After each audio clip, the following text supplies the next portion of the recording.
A pessoa que queixa, a pessoa que lamenta, ela sente-se no direito de ter algo diferente. Então, isto nos mostra que psicologicamente aquela pessoa se sente superior àquilo que tem. Por consequência, se ela é superior e deveria ter algo diferente, então aquilo que ela vive é uma injustiça. É algo que está errado. Então cobra da vida aquilo que gostaria de ter ou que acha que merece, porque se sente injustiçado em ser tratado pela vida daquela maneira por alcançar aquele resultado quando na verdade merecia o melhor. Só que esta postura, ela não vem ao consciente com clareza. Ela não é uma postura que algumas pessoas sim. Algumas pessoas percebem com clareza um sentimento de que algo está errado porque mereciam mais. Mas, em geral, isso não está ligado à lamentação, está ligado à rebeldia. E a gente fala daqui a pouco disso. Mas na lamentação está um sentimento de que aquilo que se vive é injusto. Por exemplo, vocês querem ver uma forma mascarada disso acontecer? Na carência afetiva. O carente afetivo, ele espera do outro aquilo que ele não se dá. Então espera que o outro o ame da forma que ele não se ama. Espera que o outro valorize da forma que não se valoriza. Espera que o outro o alimente e o dê aquilo de que necessita sem que ele mesmo se dê. Então projeta as suas expectativas no outro, as suas esperanças na relação, desejando que o outro olhe para ele e reconheça o valor que ele mesmo ao olhar no espelho não vê. Então pensa ser essencial de que o outro o ame. E através disso é que crê que vai construir sua autoestima. Mas este é o discurso da ilusão. Porque no fundo, o que pensa aquele que tem uma carência afetiva ou uma menos-valia grande? Ele no fundo se sente superior aos demais. E no fundo deseja que o outro atenda às necessidades que tem e cumpra aquilo que ele necessita, porque ele é merecedor. Então quando o outro o desaponta, quando o outro descumpre aquilo que ele julga que o outro deveria fazer, qual que é a reação do carente emocional? Mágoa, vitimismo, rebeldia, mais exigência. Porque é uma postura quase como se dissesse assim: como é que você ousa fazer aquilo, como que você ousa não fazer aquilo que eu queria? Como é que você tem coragem de abandonar? Como é que você tem coragem de não me dar o amor que eu exijo?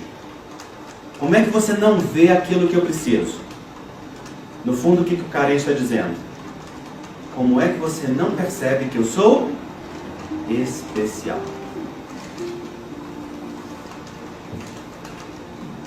Então esta é uma forma oculta, mascarada da superioridade, projetada numa menos-valia, um sentimento de inferioridade, que exige. E por que o carente faz isso? Porque ele não olha para a própria beleza. Não tem gratidão por aquilo que tem e por aquilo que é. Não olha para a sua fonte, com a riqueza que necessita. Então não se ama. Ao não se amar e ao não se valorizar, verdadeiramente como é, mas trazendo dentro de si um sentimento de grandeza autodeclarada, autoimposta, conferindo-se valores que não tem e direitos que não possui, exige que isto seja ofertado pelo outro. E sobrecarrega as relações, porque nenhuma relação sobrevive à carência afetiva. Não sobrevive porque aquela demanda que é projetada sobre o outro, ela é claramente uma demanda abusiva. O processo da carência afetiva é um abuso emocional. Aquele que projeta sobre o outro a sua carência, abusa do outro. E então o outro se sente violentado. A consequência é que esse movimento é de afastamento. Não pode subsistir um relacionamento a dois baseado na alegria da convivência e na saúde do relacionamento, quando está sustentado em um processo desta natureza. Em um indivíduo que não reconhece a própria beleza, que não vê sua própria riqueza, mas que se sente grande e exige que o outro atenda-o de acordo com as suas necessidades, projetando sobre o outro o abuso de uma exigência comportamental que está além da capacidade do outro dar.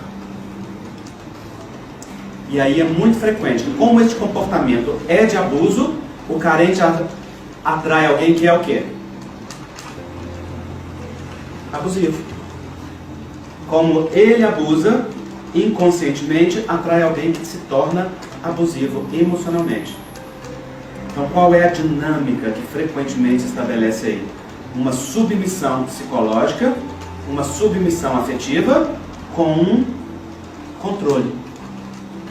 Então, frequentemente, são casais formados por submissos e controladores. O controlador está no outro polo, no outro movimento da não fé, da não confiança. Então, no movimento do controle, é uma necessidade de estabelecer um domínio. A dinâmica dentro do controlador é: eu não acredito na vida, mas como sou grande, eu dou conta das situações. Então, se as situações se guiarem conforme eu quero, como eu exijo, como eu determino, então tudo vai estar bem. Vocês vejam a lei de afinidade e a lei de sintonia. O carente inconscientemente diz: eu sou grande e mereço ser atendido. Mas eu finjo para você que eu sou pequeno e eu me submeto a tudo aquilo que você quiser. O controlador se sente pequeno e finge que é grande. E se coloca diante do carente dizendo: eu dou conta, confia em mim que eu faço aquilo, que eu tenho aquilo que você precisa. No fundo, um se sente grande e se faz de pequeno, o outro se sente pequeno e se faz de grande. Nenhum dos dois olha para a própria grandeza e para a própria beleza. Então este movimento de exigência, este movimento de lamúria da existência, ele nos conecta ao vazio. E ele está conectado a falsos sentimentos interiores. De onde vêm esses sentimentos? Eles vêm do nosso passado existencial, das experiências transatas que nós tivemos. Eles vêm da nossa história presente. Vamos pensar no nosso passado espiritual. Por exemplo, é muito comum que espíritos que viveram experiências de grandeza no passado vivam na existência o movimento inverso. Então, por exemplo, quando eu digo grandeza aqui, daquele pseudo-poder, a grandeza dos cargos, a grandeza dos títulos, a grandeza das posições sociais, do poder. Então, este falso poder, porque não alicerçado na construção individual do indivíduo, mas algo a ele imputado por uma posição ou pelo dinheiro ou por algo, promove no espírito muito frequentemente um sentimento de falso valor. É muito frequente que esse espírito, na encarnação seguinte, viva experiências de menos possibilidades. Então saia do polo oposto, do polo da grandeza, e vivencie experiências de falta, experiências de abandono afetivo, experiências de luta pela existência, para aprender a consolidar na alma os valores reais. No entanto, qual é a dinâmica que esse espírito traz? Vivenciou falso poder, sente-se grande, vivencia agora experiências de falta, mas trazendo dentro da sua intimidade o vício da grandeza, o vício do pseudo-poder, dos espaços falsos de superioridade que vivenciou no passado e que dentro dele estão ainda muito ativos.